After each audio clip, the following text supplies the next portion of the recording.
people. We're expecting Dave to join us as well in a minute, but welcome everyone. I can see in the chat we've got Todd, who hasn't been here for a while. So Todd, great to see you. And then there's Neil and Alan, and here is Dave just joining us. Hey, yeah, can you hear me? Dave, we've got the same issue. Right, okay. We have a bit of fun. Hold on 1 second. And can you hear me now? Yes, perfect. Great. Okay. Great. So welcome everyone. Thanks for being here. In case there's anyone new that hasn't been here before, this is our weekly live stream. Essentially, this started out as a podcast over on my own YouTube channel a few years ago. And you can find the archive to all of those videos because I took them off my YouTube channel, brought them over here. You can find that archive in the description to this video. And that's 80 odd interviews that we had, hour and a half long interviews with guitar builders, pedal builders, amp builders, guitar players, tone wood suppliers, various different people. And they were kind of in-depth interviews. They were really interesting, but they took a lot of organization. So we moved over to this channel, and now once a week we come on and we have a chat about things that are happening in our guitar building lives. So today, one thing we definitely want to talk about is a video that Dave was watching, messaged us, and we've since watched Rhett Shull's latest video. And there's a reason we want to talk about that, because it's something we talk about quite a lot with other people that come on, because although there's the three of us here, I'm Daniel in the UK, Dave down there in the UK, there. Mark there in America. Hey. We have some other people that rotate round, and Scott, who unfortunately isn't well and couldn't be with us today, who's also in Texas in America. His own builds are very similar to what Rhett Shull was talking about. But before we get on to that, I just want to bring up something that sort of links to what we were talking about last week. Last week, Dave had put some new strings on his guitar, and we were talking about how it affected the intonation. And today I had a tech drop over a guitar for me. So he's a touring tech, works with a well-known British artist who plays multiple instruments. And what I've noticed when a few techs have dropped guitars off for me is they're not always very versed in how to set up a guitar and how intonation works and all of that, because they're techs for bands that aren't big enough to have independent techs for every single instrument or every single band member. They have just one person who does a bit of everything. So as this guy today said, you know, he can do what he needs to do on the road to get the guitars working fine and stuff. But when it comes to more nuanced things, he'd rather take it to someone else, which just totally makes sense and is fine. So he stayed just while I did. All I was doing was changing a jack socket on it, which he said he could do easily, but he just wanted someone else to do it. Gave the bass a clean up and noticed that it had really bad action. So I went through a very basic setup, just like I have in my videos. I think it's really important, really, that players know how to set up a guitar, because it can so dramatically change how easy it is to play your instrument and how much fun you can have with it. And this action was ridiculously high. But it could be because this guitar's just been bass has been in storage for a long time. So it might have been something that's happened over time and wasn't like that when she had played it previously. But one of the things about getting your setup right is it depends on the player. And when I'm working with a guitar tech and the artist isn't here, I haven't got her to like play it a bit and see how she plays it and set it up to suit her. But it got me thinking that, so obviously he doesn't need to know all this, but he was enjoying having this conversation with me, going through everything I was doing. I was trying to remember how I learnt it all and what was my initial stage when this happened, because I can vividly remember the first guitar I built looked like a guitar, but yeah, the intonation wasn't right because I hadn't really worked out exactly how the bridge works. I just measured a guitar and copied it. I didn't really understand intonation. And then I bought these books. So they're both, let me just make myself a bit larger for a minute. They're both coincidentally by Mark Carruthers. This is Mark Carruthers and someone else. And this is Mark Carruthers one. Not Mark, John Carruthers. I didn't know they were by him when I bought them. I bought them both off of Amazon, and I coincidentally watched some of his videos on YouTube about setting up a guitar. And they were my bookmark videos. Every time I had a guitar in, I went through his videos step by step, following everything. And I found them incredibly useful. And that's sort of how I learned. And I just wondered how you two kind of discovered how these things work, or do you even remember? This is my go-to book. Mervyn Hiscock, Make Your Own Electric Guitar, with a foreword by Brian May, which I think probably drew me to the book. But this book is absolutely fantastic. I mean, I was just picking out some of the things. He basically makes 3 guitars in this book, and he takes you through the whole process of, well, first explaining basically what a guitar is at the beginning here, but then he takes you through the whole design process, which is really fascinating, and gives you lots of useful, excuse my banging the mic, tables and things for fret wire, fret positions, how to do a scarf joint on a neck, the whole thing. I mean, I use this book every time I build a guitar, and just refer to it, because it is a fantastic resource. And I noticed that at the back there, and I've never really gone to this section, but there's about 14 pages of pickup wiring, including split coils and all sorts. So yeah, really fantastic book. And he's such a nice man as well. I mean, I think he's died, unfortunately, I think. But in actual fact, at the back of the book, it said, "Oh, please send me your photos when you've built a guitar." And I did. And he came back to me and amazing. gave me some comments. So it was wonderful. Yeah. But yeah, that was my go-to book. I have to say, there is another one I've got as well. This one here by Martin Oakham. Sorry, put that one up there. This is really good because it's got a full-size plan in the back of it. Oh, you've got it. Yeah. And he's also got some really useful information about the positioning of pickups, frequencies, and that sort of thing. You know, so again, really useful resource, that one. So since we're on the topic of like setting up a guitar, do those books that you have offer you like dimensions where they specifically state like you need to be at this dimension, at this fret height, or this string height, at this fret? Do they talk about like that? Do they talk about like relief and like nut slot depth? Do they give you numbers? Yes. So look. Yeah. So this is. So I've got to say, I've got both these books. I used to watch that videos that I've mentioned, the John Crothers videos a lot. I don't think I've ever read the books end to end, but it's got things like this in it.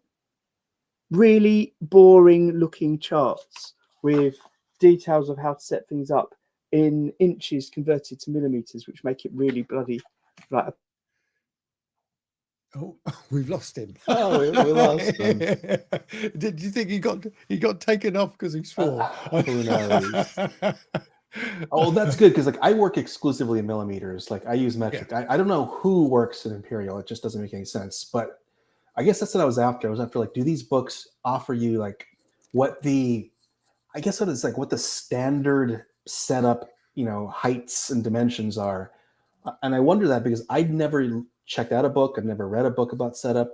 I always just kind of like, I knew what I wanted, right? I wanted to shred. So I wanted my action as low as possible. And then I just adjusted everything over time and over experience, right? To give me what I needed, which is super low action without buzzing. Yeah. And I realized I wanted to have extremely, really shallow nut slot depths. I wanted to have extremely straight necks. Like I have zero relief on my necks. So I don't follow like any rules about relief. My necks are dead straight.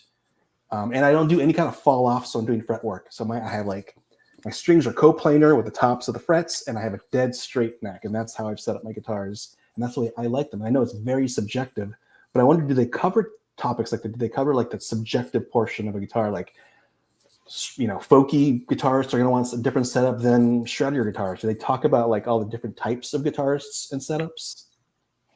That's interesting. I mean, I have to be perfectly honest with you. I've not gone into that sort of depth. It's one of those things, as Daniel says, you sort of pick up the bit you want.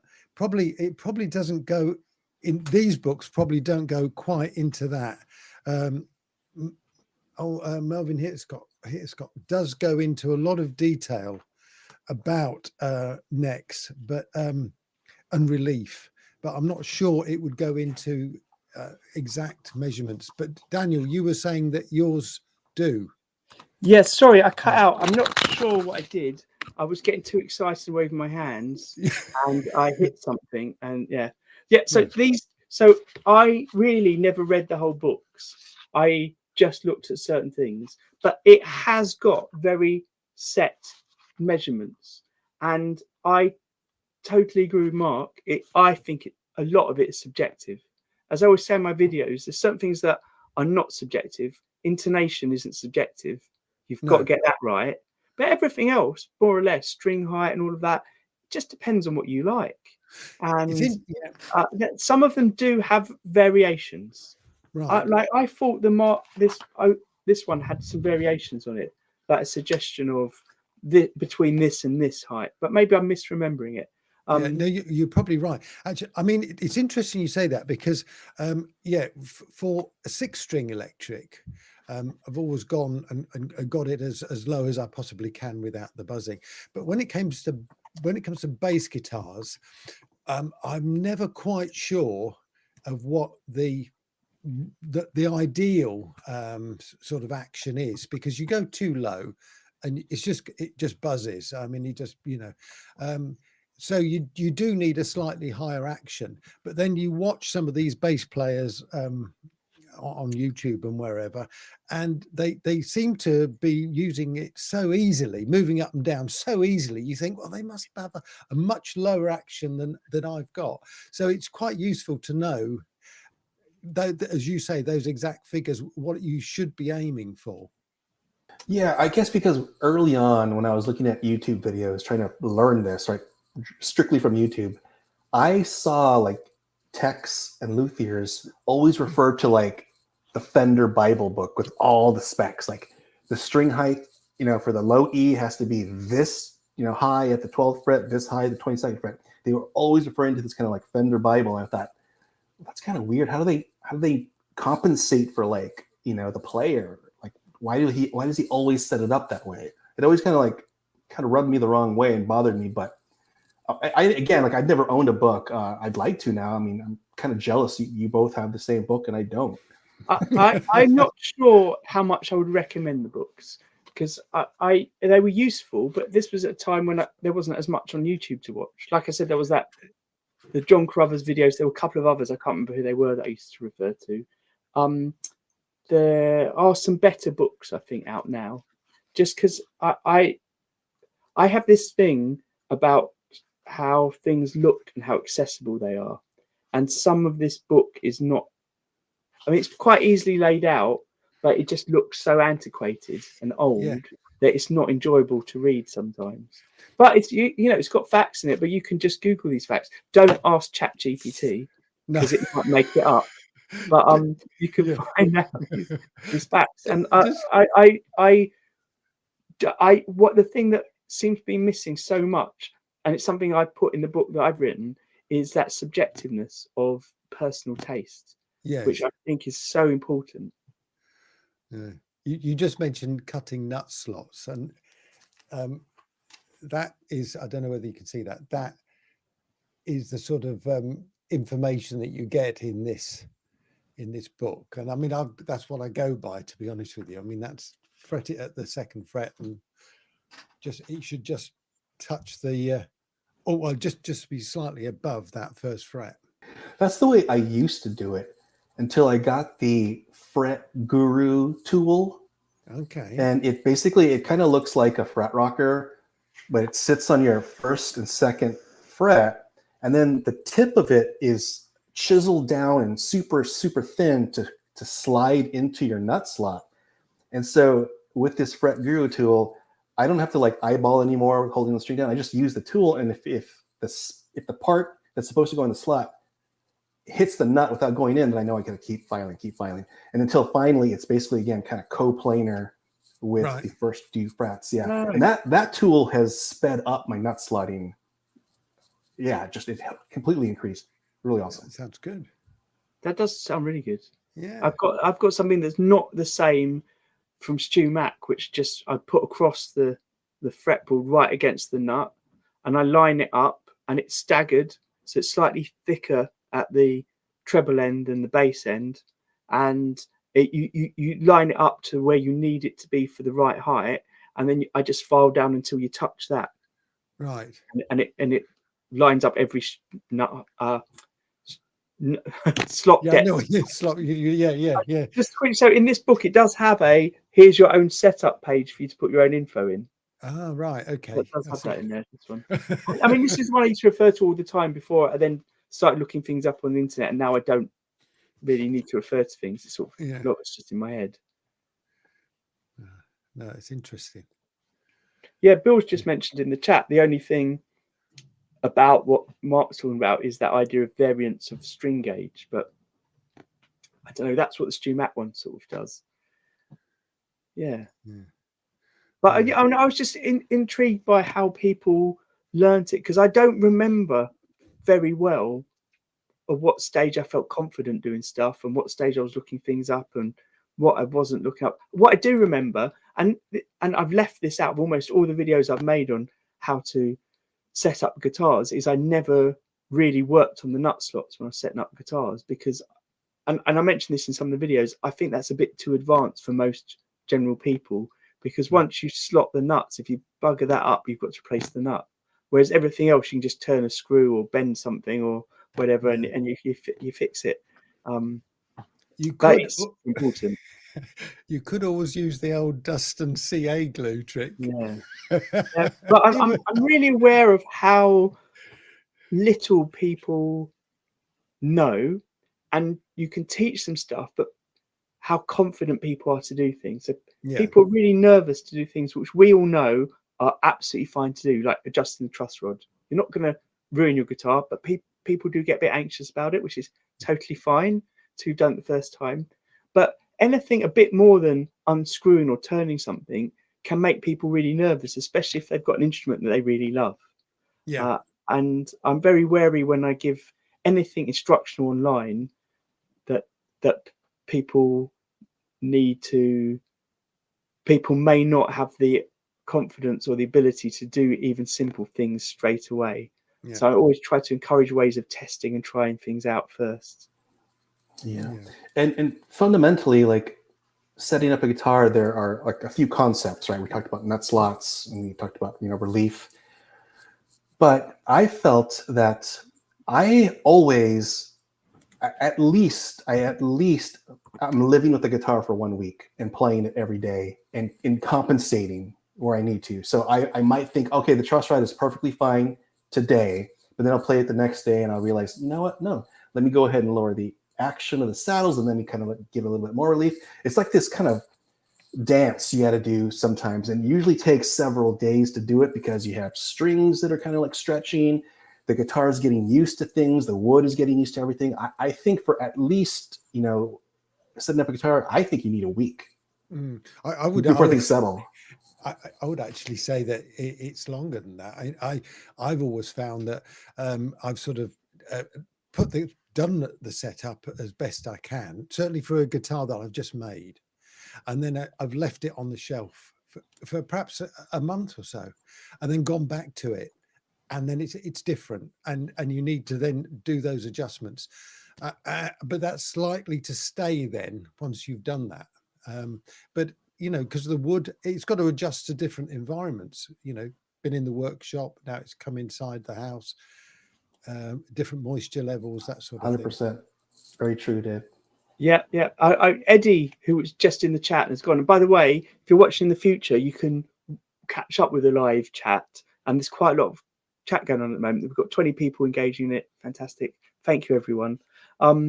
Eddie made a video a while ago where he showed what happens to his guitars if you leave it a week. You come back and you find all these really minor changes that you probably don't need to make the changes to, but as a bespoke builder, you're going to make these changes because you want everything to be perfect. And that's what makes it different from coming out of a factory, because no one in a factory builds a guitar and then comes back to it 2 or 3 times over the next couple of weeks to double check the setup like that.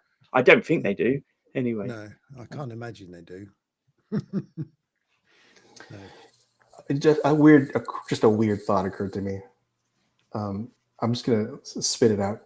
You know how there was that one artist Banksy, who would hang his artwork in like famous museums. I don't know if you ever heard of this artist before, but he would like go to like famous museums like the Louvre or something. He would hang his own artwork in there, like covertly, like a guerrilla like artwork.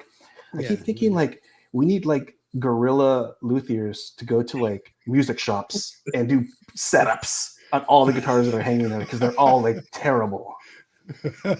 Yeah, you know, I've always wanted to work in a shop just to spend like a couple of days setting up all the guitars they've got hanging up, so I get the experience that I have mentioned before I really want, which is working in a guitar shop. So you're around so many different guitars. Like there's a few people that I like on various podcasts, the Guitar Nerds, for example. I think all the people that are on the Guitar Nerds used to work at GAC, which isn't far from where I live. I think they did. Yeah, and they've just been around lots of guitars, and their knowledge of guitars is immense because of that. But it's not knowledge that that other people necessarily have because they've read about them. It's because they physically had them in their hands and used them. And I think that makes such a different thing, different experience to understanding how guitars work. So I was getting distracted by the chat then. Do you know what? There's quite a lot of people here, I think, that haven't necessarily watched before. So it'd be great, even if you're watching in the future, not in live chat, just drop us a comment about how you found out about this. Because it's not something we really promote a lot. But, you know, you can help us by sharing it. That'd be fantastic. Yeah. Hey, should we change over to talking about that Rhett Shull video? Well, yeah. I thought it was quite interesting. Yeah. So I mean, Dave, this is about Strandberg, isn't it? A Strandberg guitar. I mean, Rhett Shull, he said it was a guitar that he hated, but he'd never bought one. He'd never played one, and he was going on a road trip, from what I gather, and he wanted a lightweight guitar, so he went ahead and bought a Strandberg, and well. It was just really interesting. I mean, you've got to watch the video right the way through to the end to hear his sort of conclusions.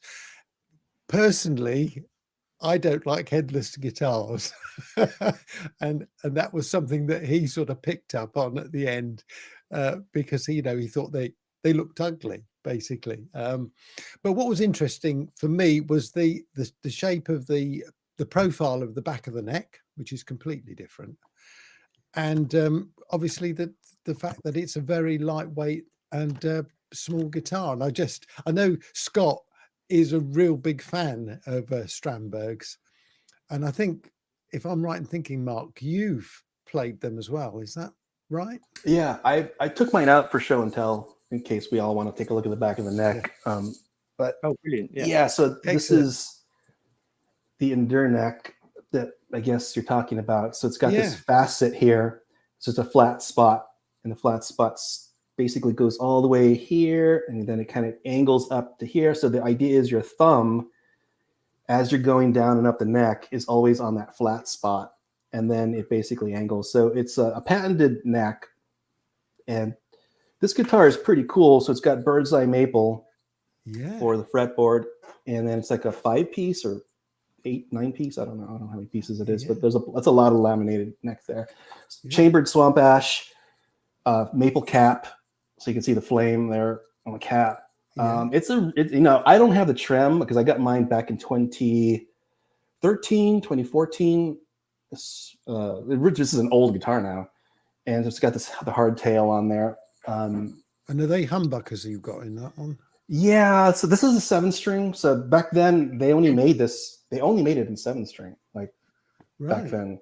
But they started making 6 strings much later, which I wish I had because I don't play this ever. But everything that Rhett Shull said is pretty accurate. It's a super lightweight guitar. You know how when you hold a piece of balsa wood in your hand and you're like, this isn't wood. It's like kind of a spongy, kind of light wood. This feels like balsa wood. I can't even believe this is a maple neck and bird's eye maple. It's light as a feather, and I get it. Some people are not going to like that, but it's extremely light. And then the body's chambered. He didn't mention this, but this body's chambered, so very, very, very light. And that might be hard to get used to. I get it. And then he also mentioned that the pickups were kind of one-dimensional, and I agree. these are the X series active pickups, and they're just terrible. Again, like really one-dimensional. But again, it's a 7-string, so it was meant for like, you know, chugging and stuff. You know, there were a few things that he said I hadn't heard people say before, and maybe it's obvious. Maybe that's what hadn't been said before. But he was buying it because he needed a travel guitar, and he was just comparing how small it was. And I don't think I'd registered. Obviously, it's headless, so you lose that little bit. But I don't think I registered quite how small and portable it is in that way. And then, as you're saying, Mark, the lightness of it all.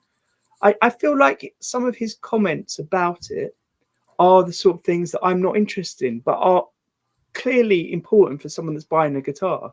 And they are the pickups and the bridge system, because I'm more interested in the ergonomics of the shape and the feel of all of that, where the other components are potentially are things you can swap out. Like you can swap out pickups to be your own taste. But obviously, most people buying a guitar want it off the shelf to be the quality that they want. I'm assuming, though, that the bridges aren't easy to swap out because they're fan fret. So to get a fan fretted tremolo bridge that fits that is probably quite hard to. You wouldn't want to swap it out. This is a proprietary aluminum bridge. This is like the best of the best. Like Stradbroke makes the best of the best, headless bridges. I wouldn't swap it out for anything at all. But what about the tuning on yours, Mark? Was because he had problems with the tuning. He had a trem. They didn't make the trem version when I bought this in 2013 or whatever. So this is a hardtail. I have 0 tuning issues. Yeah, stainless steel frets. It's got the lumen lay dots. I mean, it's specced out. Like for back then in 2013, it's like it's a specced out guitar. Yeah.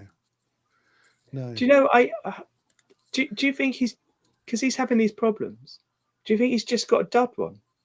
Because I've not heard anyone else talk about tuning issues and problems with it before. Reading a few of the comments, somebody pointed out that there was something he could tighten up, which he may have missed.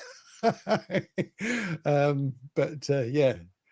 I mean, with a tremolo, I mean, I only got one guitar with a trem on it. That's a Strat, and I know they are more difficult to tune because you tighten the string, you're effectively pulling on the trem, and that it just seemed it'd be more complicated because you have got the headless, and then you adjust it at the bridge, so you're actually moving the bridge as well. So I could sort of see where he was coming from with that. I think I agree. Rhett Shull doesn't seem like the kind of guy who owns a guitar with a Floyd, so I doubt he has any like experience with a floating trem. At least that's my guess. And so yeah, I can see how trying to tune a floating bridge at the actual bridge, you're moving it. You're moving it as you're tuning it, and that can be a little bit hard. But who knows? I mean, I've never played one. But one of his points, I think, was that it just didn't stay in tune. Like even with a Floyd, if you set it up right, it should stay in tune for ages. It should be diving and pulling on it, and it should be fine.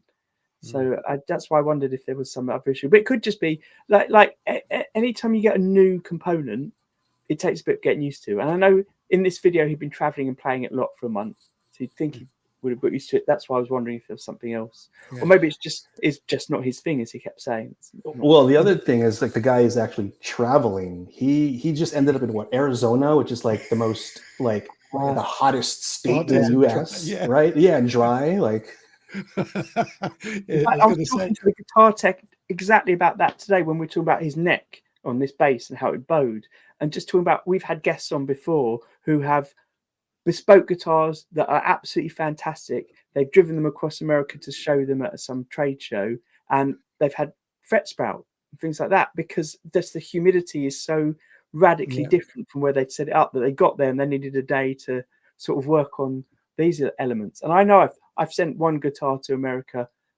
to the US, that when it got there had issues with it, which it definitely didn't have here, because I'd had it here for 2 years, taking it to shows, and everyone loved it. And it got there and it just had these terrible issues, which I'm sure to do with the transport and being on a plane and being in the cold, being out in the heat where it was in America as well. Yeah, these things affect it. So you're right, Mark. It could well be partly that. Go on. So I was just going to say, you grab something. Wait. Go on. It was just one last thing, and that was this point about the headstock that he made at the very last minute. That he was saying when he teaches people, when he talks to people about getting guitars, he always says get something that you like the look of, because you're going to pick up something that you like the look of. And it just rung bells with me, because I feel the same way, and it just doesn't look good. Yeah, in my opinion. But I think, I mean, it looks cool to me. I don't have that problem. But what a brilliant comment. I had never really thought about that. As someone that's just very much concerned with the aesthetics of a guitar and the finishes on it, that advice that for your first guitar you should buy one that looks good because you'll walk past it every day and want to play it is brilliant. Yeah. I thought this isn't the same as having the new guitar that Rhett Shull had, but let me just show you these. I've got to try and hold it all together. I've got all the bits. I'm going to make my screen bigger. I've just tried these tuners on a guitar, so I don't know how well you can see this. So they go through the guitar headstock. So this is what you see on the front of the guitar. The string goes in there, and then the ball end comes out this end. Not the ball end, so the end of the string comes out here, and you tighten it by turning this. With the Steinberger tuners, right? Yeah, like the Steinberger tuners. Yeah. Now, I watched the videos on how to use them, and I spent quite a long time trying with them, and I broke 5 strings and had to go through 3 sets of strings to get the right combination before I could get 6 strings on. But every time I tried to make minor adjustments, it felt like something was going to go wrong. So I ended up taking them off because I thought the learning curve on these is a bit too much for me to put on a guitar I want to sell, because I don't want to sell a guitar to someone and then immediately have this frustration that I've had with learning how to use this tuner and breaking so many strings, because that was like 20 quids of string around it. The break angle is pretty nuts, right? When the string goes in, like it's a sharp 90-degree break angle, right? Yeah. Yep. Well, not quite 90 degree. So let me do this. So this is the headstock, and then the nut's a bit higher, so it comes down. So it's not quite 90 degree when it comes off, but it's nearly 90 degree. But then the tricky thing is the string goes through and comes out and links onto this.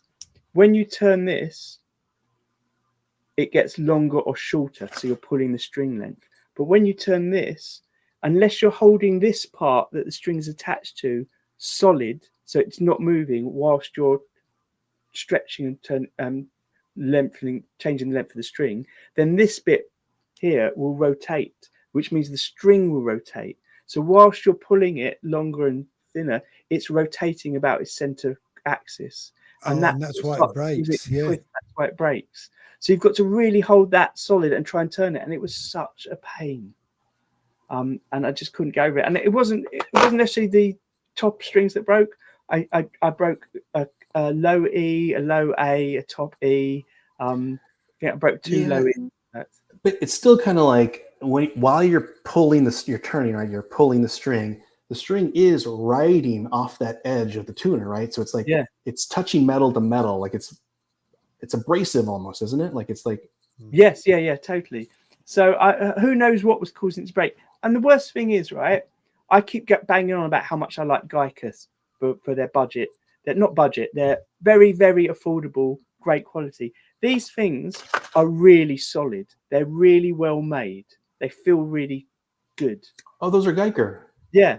Oh, that's cool. And they're not cheap either for the Geica. Yeah. But yeah. And did they make them for like the Gibson Firebird, or did they specifically state they're for like Steinberger type guitars? They don't say what they're for, but I've seen them first time I saw them was on the Gibson Firebirds. Yeah, I want to get it to work, but I was trying to get it ready on a guitar for the guitar show I went to a few weeks ago, and it just frustrated me. I spent like too many hours trying to get it working, so I swapped them over to something else on the guitar, and I might go back to them at some point, but for now they're just I feel like I don't want to sell someone a guitar where I then also have to sell them a manual or a link to a YouTube video on how to use it. To do it. So I'm just trying to understand what's the advantage of them. It's aesthetics, right? Because so they don't stick out the side; they stick out the back. Yeah. Right. Okay. And they don't stick out too far from the back, but they stick out a lot more than a normal tuner does. Yeah, but they do look really cool. They look cool on the guitar I put them on. They look really cool. Cool. That's all that matters. You probably got to put a bit of oil on the string as it goes through the actual device, so it doesn't twist so much. Well, I'm actually going to email them about it because it must be something you can do. Yeah. Yeah. I mean, the other annoying thing was they gave them to me for free in return for making a video, and so I filmed like really cool little footage of all the parts, and then I put it all together and filmed that, and then I started stringing it up, and it was like, oh, I'm not making this video. It's crazy how Geiger's catalog blew up recently. Like they just have a vast amount of products. Like just out of the blue, like suddenly they have everything now. They're just saturating the market. They must have just a good design team. Yes, I thought the same thing. And it's well made. Everything's been well made. Like those one string guitars that I'm making, they've all got Geiger. Just they're plain locking tuners, but they sell them in a variety of shapes. And again, they all feel really solid. They're really good quality. When you touch them, it feels like you're touching something that's not a cheap thing. It feels like you're touching something that's way more expensive than these cost. But then there's that one that's really annoying. And then I think I told you I had this bridge of theirs. I bought it off the website without really reading up exactly what it was, but it was a top loading bridge like you might have on a Strat, and that's what I needed, like fixed hardtail top loader. That's what I needed, and it also had holes to go through the body, which I've had bridges that have both those options on before, so it's fine. But I wanted it top loading, put it on, put the strings in, and all the saddles were sitting at weird angles. So I went back on the website. It's specifically for a 12 string, so you have to have strings going through the body and from behind. Balance the saddles to stop them tipping. So it says that on the website. I just missed that, but it looks so cool. Like it doesn't look like a normal bridge. It looks brilliant. But I'm not making a 12 string, especially to use that. Yeah. Thanks. I also noticed they had some like titanium parts. So like titanium meaning like, it's an expensive material, and they're knocking out like Tune-o-matic, bridges and tailpieces that are all 100% titanium. I thought that was like really cool. Yeah. Right. Where are they based then? Are they a US firm? I can't remember if they're Korean. I don't think they're Korean. Something like that. I'm gonna look. I'll look. I was going to say I've got an affiliate link for them, but it doesn't work. So I've got to complain to them about that, because I know people bought through my affiliate link and it hasn't fed back to me in any way. So yeah, never mind. But still, I am recommending them, not just because of a link, but I do think they're good stuff. Excellent. Yeah, for sure. So just a weird thing as well, just before we go, when this tech guy brought over this bass, set it all up, put the new jack in, and I put a pure tone jack. It's called a pure tone. So it's got instead of just as you would normally expect, the sleeve and a little bent bit of metal that hits the tip, it's got 4 contacts on it. So it's got 2 bits that hold the tip, 2 bits that hold the sleeve, and it is really solid, and it felt much better than a normal jack, and it cost just over twice the price of a normal jack. So it was only a tenner, and I think I'm going to start using them going forward, because it really felt like it's not going to budge, it's not going to break, it's going to last really well. Excellent. Can you show us, Daniel? I can't show it to you because it's in that guitar now, in the bass. Actually, I could probably look it up to show you. But then another weird thing happened. So I was playing around with it on my amp here, and there was a little bit of earthing issue on the StewMat did them for £3.20. They're super cheap. So I was playing around with it, and there was a bit of feedback, and I couldn't work, not feedback, a bit of a grounding issue, and I couldn't work out what it was. So I squirted the pots with pot cleaner. I tightened everything up, didn't resolder anything, just tightened everything up. I tied the wires up with zip ties to hold them in place to stop them moving in case they were budging or something. And I put on an extra wire from the tone pot down, or the volume pot, whichever one it was, down to, which I screwed into the cavity. So I did all three things, and it was totally silent afterwards.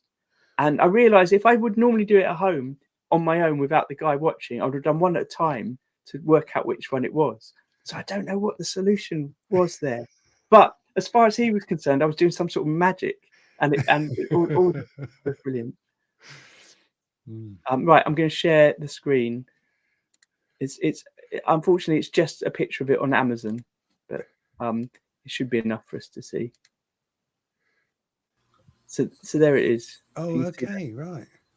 So it's got these two bits that are, so it goes in through the sleeve, the jack, but then it's held by these two lower ones on the negative part, the ground part of the ground, yeah. And then these two parts hold the positive. And it was just so nicely built and really solid, and it really felt good when you were plugging in. And like the problem they had with it is he thought the jack had broken, but all that happened is it rotated round slightly and it was shorting out on the internal wire. Someone had soldered it up, and the ground wire was quite bare for too long, so it was just touching on things. So I put that one, a pure tone jack. Very good. Highly recommend them. Excellent. Wow. So that's my end of my show and tell. Jolly good. We showed books, we've shown some guitars today. See actual things. I have one more show and tell. One more show and tell. Show and tell. Yeah. Absolutely. I picked this up. I'm late to the game on this. The Beauty of the Burst by Yoshiko Iwanade. So this is basically all about the three-year period in Gibson's timeline where they produced the Burst, which was 58, 59, and 1960 before they discontinued the Les Paul in 1961.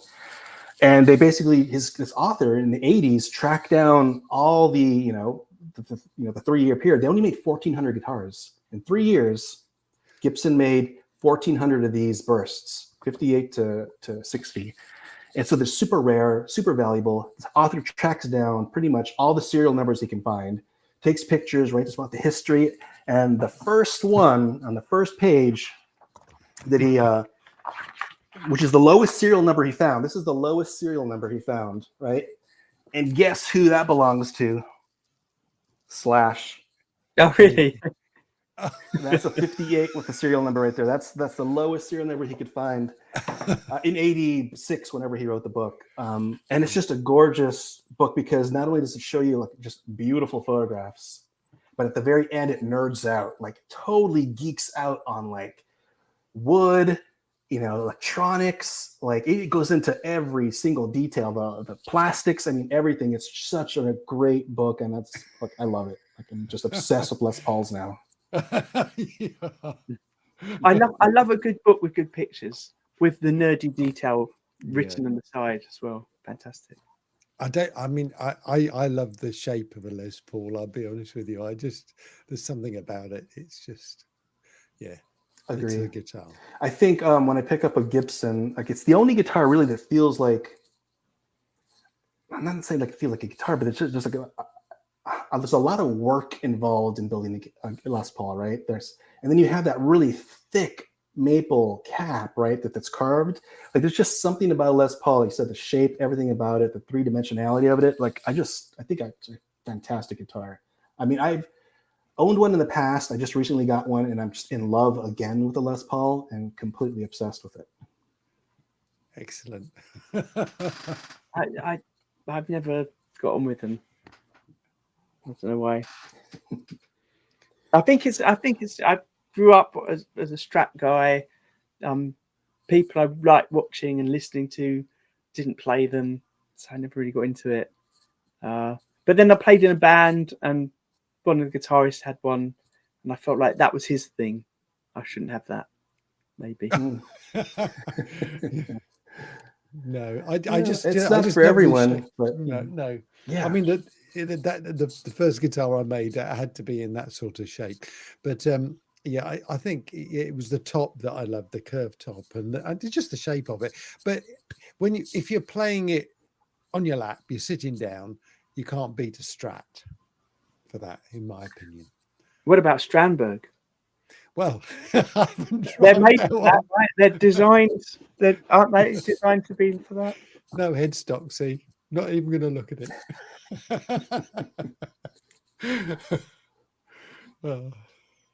Oh, gold top. Nice. Excellent. Yeah, I remember. What was it? One of my friends, good friend of mine. He was a year above me at school. Because of him, I ended up going to the same uni as him, and we were at the uni for a year, coinciding with each other. And then he dropped out because it wasn't right for him in the end. But he just used. He was trying to use anyway his student loan to buy an all black Les Paul, the one that had 3 humbuckers on it. Yeah, but he couldn't quite get enough. He gave up smoking to put aside all the money from smoking, but he didn't. He still couldn't get enough. He couldn't. Yeah, they're pricey cars, you know. Yeah. Yeah. Amazing. Right. Excellent. On that note, yeah. Thank you, everyone, and all the new people in the chat, and anyone that's watching in the future.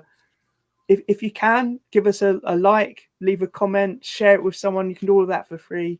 It just, like I said, we don't really promote this a lot. We're not trying to make it massive, but it's nice to have new faces and new input.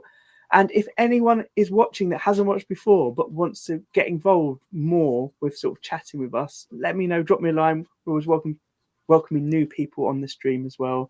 And we've also got, well, the Guitar Builders Collective, we've got a Facebook page, it's linked in the description below, where people share the builds they're working on. And that way we can sort of support each other with advice and support of just basically congratulate each other for building guitars. But it's fantastic. Right. Excellent. Cool. All right. Take care, everyone. Thanks, Take Mark. care. Bye. Bye.